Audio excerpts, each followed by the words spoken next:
விசேஷித்த நாள். ஹல்லேலூயா, ஹல்லேலூயா. நீங்கள் யோவான் சுவிசேஷம் 14ஆம் அதிகாரம், புக் ஆஃப் ஜான் சாப்டர் 14, அதனுடைய 16ஆம் வசனத்தை நானே வாசிக்கிறேன். அதனுடைய 16, 17ஆம் வசனத்தை வாசிப்போமே என்றால், ஆண்டவராகிய இயேசு கிறிஸ்து சீஷர்களை பார்த்து சொல்லுகிறார், நான் என் பிதாவை வேண்டிக் கொள்வேன், அப்பொழுது என்றென்றைக்கும் உங்களோடு கூட இருக்கும்படி சத்திய ஆவியாகிய வேறு தேற்றளவாளனை அவர் உங்களுக்கு தந்தருளுவார். உலகம் அந்த சத்திய ஆவியானவரை காணாமலும் அறியாமலும் இருக்கிறபடியால் அவரை பெற்றுக்கொள்ள மாட்டாது. அவர் உங்களுடனே வாசம் பண்ணி உங்களுக்குள்ளே இருப்பதால் நீங்கள் அவரை அறிவீர்கள். உலகத்தில் இருக்கிறவங்க நம்ம அந்நிய பாஷை பேசினா கூட உங்களுக்கு விளையாட்டாக இருக்கும். என்னடா இது லபலபன்னு ஏதோ கத்திக்கொண்டு இருக்கிறார்களே என்று சொல்லி. ஆனால் இந்த பெந்தேகோஸ்து நாளின் ஒரு பெரிய விசேஷம் என்னவென்றால், தேவன் மனிதனுக்குள் வாசமான ஒரு நாளாக இருக்கிறார். ஹல்லேலூயா. முன்பதாய் தேவ ஜனங்கள் தேவ பிரசன்னத்தை பார்த்திருக்கிறார்கள், மகிமையை பார்த்திருக்கிறார்கள். தேவ ஆவியானவர் சிலரின் மேல் இறங்கி நம்ம வேதத்தில் பார்க்கும்பொழுது அப்படியாய் சிலர் மாத்திரம் பயன்படுத்தப்பட்டிருக்கிறார். ஆனால் புதிய ஏற்பாடு காலத்திலே ஆண்டவராகிய இயேசு கிறிஸ்து எடுத்துக்கொள்ளப்பட்ட பொழுது அவர் நமக்காய் வேண்டுதல் பண்ண ஒரு பிரதான வேண்டுதல் என்ன என்று இங்கே வாசித்தோம். நான் என் பிதாவை வேண்டிக் கொள்வேன், அப்பொழுது என்றென்றைக்கும் உங்களுடனே கூட இருக்கும்படி சத்திய ஆவியாகிய வேறே தேற்றளவாளனை அவர் உங்களுக்கு தந்தருளுவார். 17 கடைசியில் சொல்லப்படுகிறது, அவர் உங்களோடு வாசம் பண்ணி உங்களுக்குள்ளே இருப்பார். ஹல்லேலூயா, ஹல்லேலூயா. இன்னைக்கு இந்த பெந்தேகோஸ்து நாளை கொண்டாடுகிற நமக்கு உலகத்தில் இருக்கிறவர்களை காட்டிலும் ஒரு பெரிய பாக்கியம் என்னவென்றால், we have God living in us. சர்வ வல்லமுள்ள தேவன் வாசம் பண்ணுகிற ஒரு மனிதனாய் நீங்கள் இருக்கிறேன்.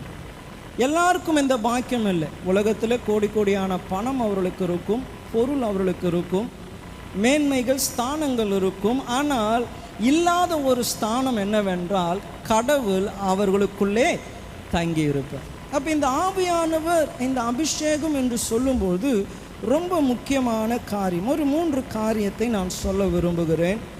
ஏன் இயேசுவுக்கு அபிஷேகம் தேவைப்பட்டது? why Jesus need to be anointed?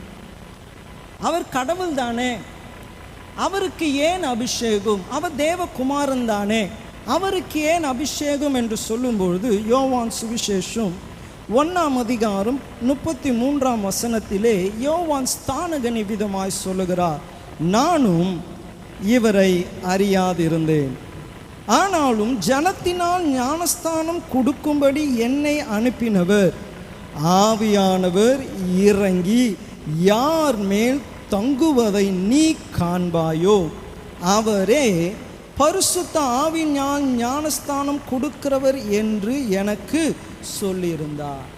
முதலாவது காரியம், இயேசு ஞானஸ்தானம் எடுக்கும்பொழுது ஆரம்பிக்கப்படுகிறது. பரிசுத்த ஆவியானவர் இயேசுவின் மேலே புறாவை போல இறங்கி வருகிறார். அப்பொழுது இங்கே யோவான் ஸ்தானகன் சொல்லுகிறது போல அவன் சொல்லுகிறான், எனக்கு இவர் யாருன்னு தெரியாது, இவர்கிட்ட என்ன ஸ்பெஷாலிட்டி என்று தெரியாது, இவர் என்னுடைய கசின் பிரதர் தான், but I don't see any different in. ஆனால் எப்பொழுது ஆவியானவர் இயேசுவின் மேல் இறங்கினாரோ இயேசு யார் என்பது அப்பொழுதுதான் வெளியரங்கமாக்கப்பட்டது. வானம் துறக்கப்பட்டது, பரலோகத்திலிருந்து ஒரு சத்தம் உண்டாயிற்று, இவர் என் நேசகுமாரன், இவரில் நான் பிரியமாயிருக்கிறேன். ஹல்லேலூயா. அப்ப நீங்கள் யார் என்ற அந்த ஐடென்டிட்டி, who you are, அந்த அடையாளம் எப்பொழுது உண்டாகுகிறது என்றால், ஒரு கிறிஸ்தவனுக்கு ஆவியானவர் உங்களுக்குள் வாசமாய் இருந்தார். அது வரைக்கும் நீங்கள் யாருன்னா பேருக்கு கிறிஸ்தவர்லாம் இருக்கலாம், யாருன்னா கிறிஸ்தவர்லாம் இருக்கலாம். வெளிநாட்டிலலாம் பார்த்தீங்கன்னா அவங்களுக்கு வேறு பேரே இல்லை, பேர் வைக்கணுன்னா பைபிள் பேர் தான் வைக்கணும். ஜானு, ஜோசப்பு, டேவிட்டு, இப்படி என்ற அநேக பேர்கள், மோசஸ், இப்படின்னு நிறைய பேர் இருப்பாங்க. ஆனால் எல்லாரும் சர்ச்சுக்கு போகிறவர்கள் அல்ல. they all have Christian names but they are not Christians. இங்கேயும் அநேகருக்கு நல்ல கிறிஸ்தவ பெயர்கள்லாம் இருக்கு. ஆனால் இந்த பெயரோ நீங்கள் சபைக்கு வருகிறதோ உங்களை கிறிஸ்தவர்களாய், அப்போ தேவனுடைய பிள்ளையாய் இருக்கணுமே என்றால் இங்கே நம்ம வாசிக்கிறோம் பாருங்க 16ஆம் வசனம், தேவனுடைய பிள்ளைகளாய் இருக்கிறோம் என்று ஆவியானவர் தாமே என்ன பண்றாரு, சாட்சி கொடுக்கிறார். 15 வாசிக்கிறோம், அவர் மூலமாக தான் அவரை அப்பா என்று கூப்பிடுகிற பாக்கியம் நமக்கு கிடைத்திருக்கிறார். அப்போ இன்னைக்கு நீங்க அபிஷேகம் பெறாதவர்களாக இருந்தா பாருங்க, ஐயாவை கூட நிறைய பேர் அப்பா அப்பான்னு கூப்பிடுவாங்க. அவருடைய வயதிற்கு என்ன பண்ணுவாங்க, சிலர் அப்பான்னு கூப்பிடுவாங்க. நம்ம சிஸ்டர் எஸ்தர் கூட டேடி டேடின்னு தான் கூப்பிடுவாங்க. அதனால் ஐயா என்ன ஆக முடியாது, அவங்களுக்கு அப்பாவும் ஆக முடியாது. ஆவிக்குரிய தகப்பன் தான், எல்லாருக்கும் ஆவிக்குரிய தகப்பன் தான். ஆனால் எனக்கும் எங்கள் அப்பாவுக்கும் இருக்கிற உறவும் அவருக்கும் உங்களுக்கு இருக்கிற அந்த அப்பான்னு கூப்பிடுற உறவுக்கும் என்ன இருக்குது, வித்தியாசம் இருக்கிற.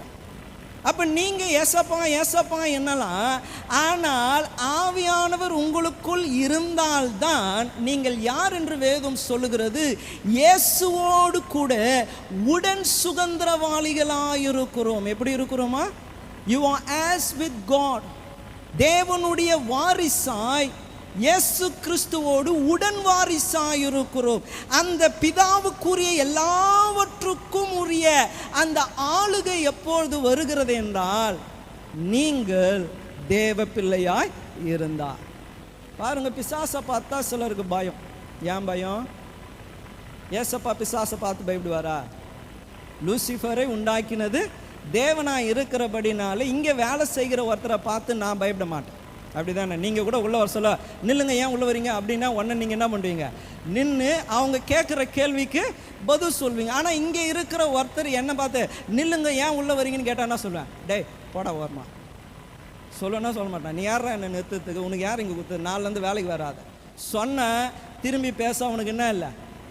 அப்போ அநேகருக்கு பிசாசை பார்த்தால் பயம், வறுமையை பார்த்தால் பயம், வியாதியை பார்த்தால் பயம். ஏன்னா நீங்கள் யார் என்ற அடையாளம் இன்னும் உங்களுக்கு தெரியவே இல்லை.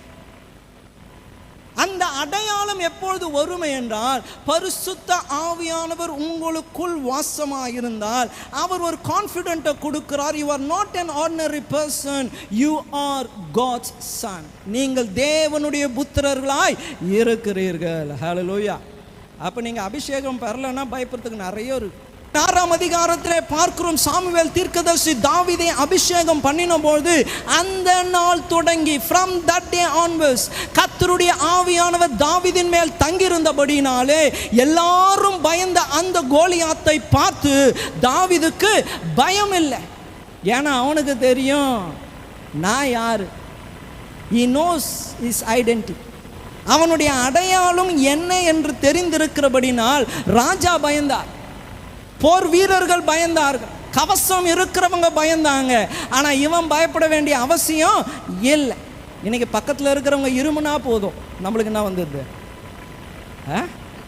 ஏன் அப்படி தள்ளி போய் இரும வேண்டியது தானேங்க. டக்குன்னா இது டென்ஷன் ஆயிடுறோம். ஏன் டென்ஷன் ஆயிடுறோம்?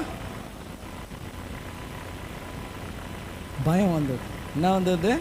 ஏன்னா நம்ம யாருன்னே தெரியல. நம்மளுக்கு வீட்டை முறைச்சி பார்த்தா பயம் வந்தது.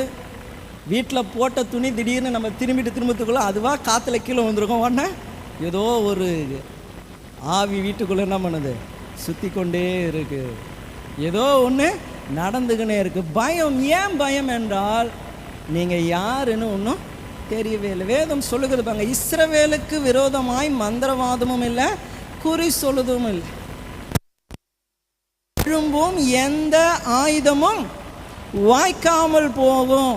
ஆனால் நிறைய பேர் சபைக்குள்ளே பயந்துன்னு இருக்கிறாங்க. எனக்கு மந்திரம் வச்சுட்டாங்க, சூனியம் வச்சுட்டாங்க.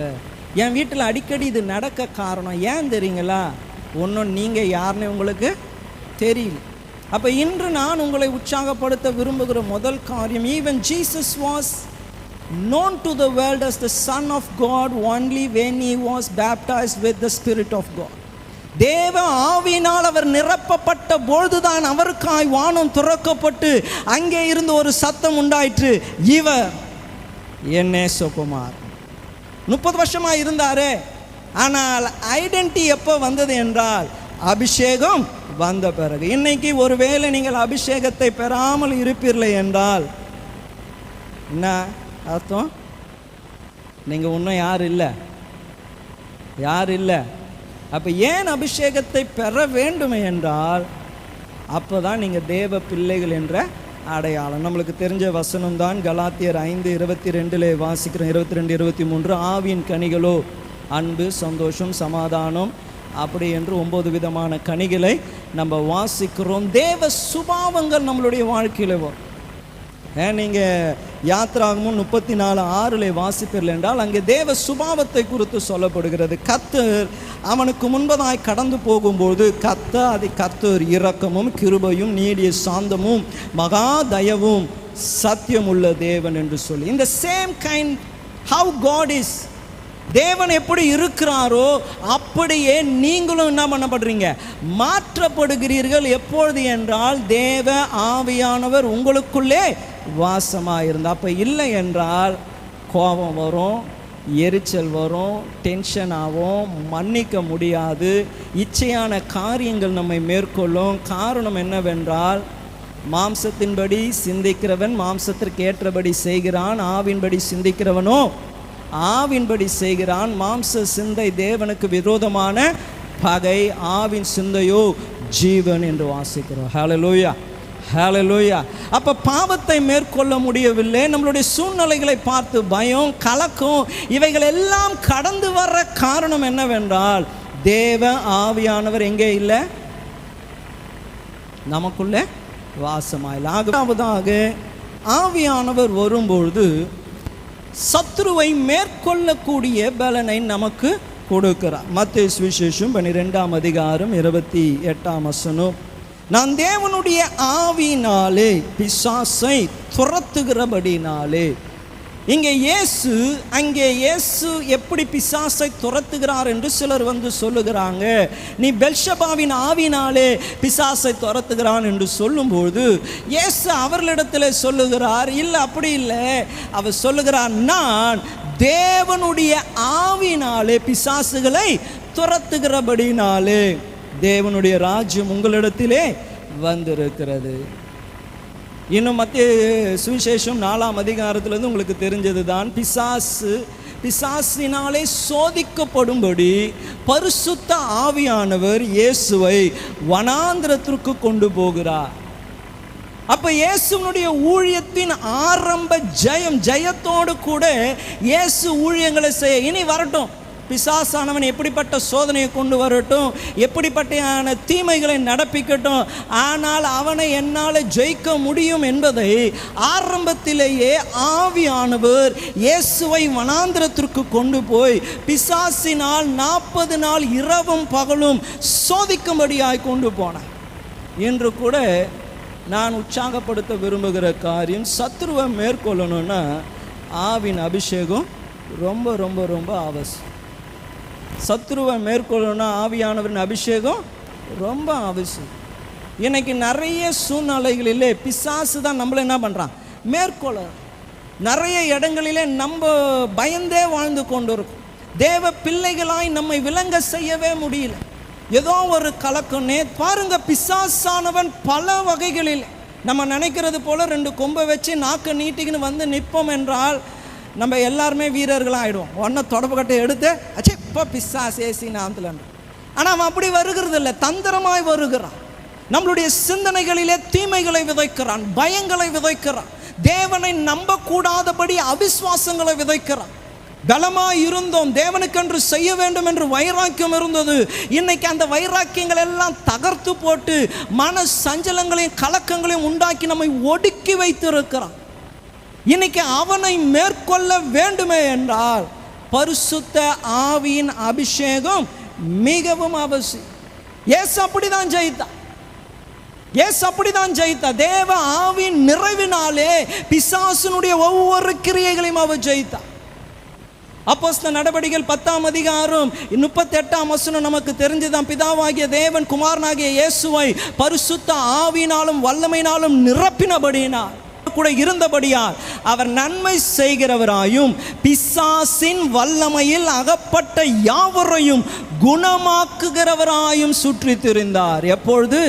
பிதாவாகிய தேவன் குமாரனாகிய இயேசுவை பரிசுத்த ஆவியினாலும் வல்லமையினாலும் நிரப்பினபடினாலே பிசாசின் வல்லமையில் அகப்பட்ட யாவரையும் அவர் விடுதலையாக்குகிறவராய் சுற்றி திரிய காரணம், பிசாசை ஜெயிக்க காரணம், அவருக்குள் வாசமாயிருந்த தேவ ஆவியானவர். ஹல்லேலூயா. இன்று வந்திருக்கிற உங்களை நான் உற்சாகப்படுத்துகிறேன். இந்த உலகத்திலே நமக்கு போராட்டம் உண்டு. இது தேவனுடைய வார்த்தை சொல்லியிருக்கிற ஒரு போராட்டம் இல்லாத கிறிஸ்தவ வாழ்க்கை இல்லவே இல்லை. அழகாக அப்போஸ்தலனாகிய பேதுரு சொல்லுகிறான், தங்கம் சோதிக்கப்படுவது போல அதை காட்டிலும் விலையேற பெற்ற உங்கள் விசுவாசம் சோதிக்கப்படும். மத்தேயு சுவிசேஷம் 24 இயேசு சொல்லுகிறார், தெரிந்து கொள்ளப்பட்டவனும் என்னவா? தெரிந்து கொள்ளப்பட்டவனும் அவன் என்ன பண்ண போறான்? இடறக்கூடிய சூழ்நிலைகள் வரும். ஐயோ நான் இயேசுக்காக இருக்கிறேன் இப்படி அப்படி சொல்லுகிறவன் கூட இடறி போகக்கூடிய சூழ்நிலைகளை பிசாசு கொண்டு வருவான். அவனை மேற்கொள்ள உங்களுக்கு இருக்கிற ஒரே பலன் என்ன தெரியுங்களா? பரிசுத்த ஆவியானவர். ஹல்லேலூயா. இன்னைக்கு நிறைய பேர் தோற்று போக காரணம், சோர்ந்து போக காரணம், மன அழுத்தத்திலே இருக்க காரணம், என்னடா வாழ்க்கை என்று தளர்ந்து போக காரணம் என்ன தெரியுங்களா? அவர்களை தேற்றக்கூடிய தேற்றல வாளன் அவர்களுக்குள்ளே வாசமா இல்லை. வசனம் சொல்லுது பாருங்க, பலத்தினாலும் அல்ல பராக்கிரமத்தினாலும் அல்ல என்னுடைய ஆவினால் ஆகும். எப்படி ஆகும்? எப்படி ஆகும்? எப்படி ஆகும்? உங்களால் முடியாது, உங்கள் பணத்தினால முடியாது, உங்கள் பலத்தினால முடியாது, உங்கள் சாமர்த்தியத்தினால முடியாது, உங்களுடைய நண்பர்களால் முடியாது. ஆனால் ஆகக்கூடிய ஒரு காரியம் இருக்குது, அது ஆவியானவராலே ஆகும். ஹல்லேலூயா, ஹல்லேலூயா. மூன்றாவதாக இதை சொல்லி நான் முடிக்கிறேன்.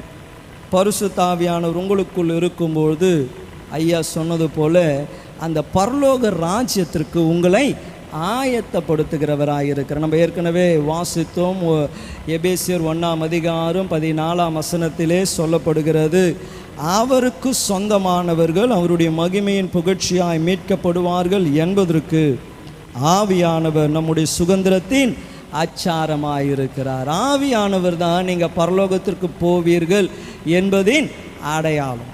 நீங்கள் ரோமர் 8:11 வாசிப்பீர்கள் என்றால், அன்றியும் இயேசுவை மரித்தோரிலிருந்து எழுப்பினவருடைய ஆவி உங்களுக்குள் வாசமாயிருந்தால், கிறிஸ்துவை மரித்தோரிலிருந்து எழுப்பினவர் உங்களுக்குள் வாசமாய் இருக்கிற தம்முடைய ஆவியினாலே சாவுக்கேதுவான உங்கள் சரீரங்களை உயிர்ப்பிப்பார்.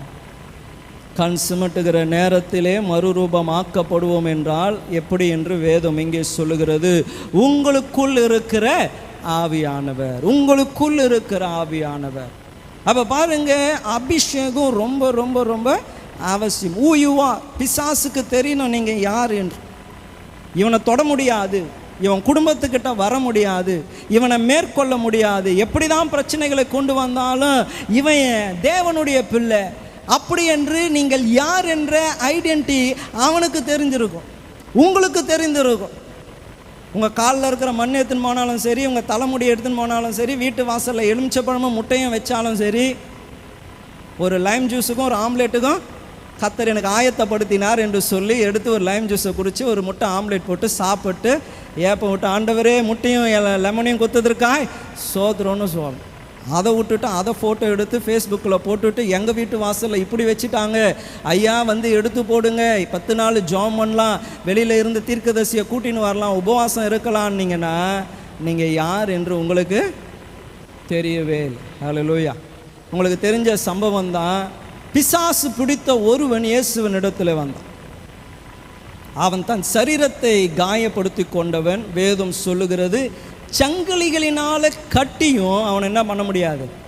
அப்போ எவ்வளோ பலசாலின்னு பார், எவ்வளோ பலசாலி. செங்கிலிகளை அறுக்கக்கூடிய பலன் இருந்தும் இயேசுவை பார்த்ததுமே இயேசுவுக்கு முன்பதாய் மண்டி போட்டு ரிக்வெஸ்ட் வைக்கிறான், என்னை உபத்திரவப்படுத்தவா வந்து என்னை என்ன பண்ணுங்க இந்த பன்றிகளுக்குள்ளே.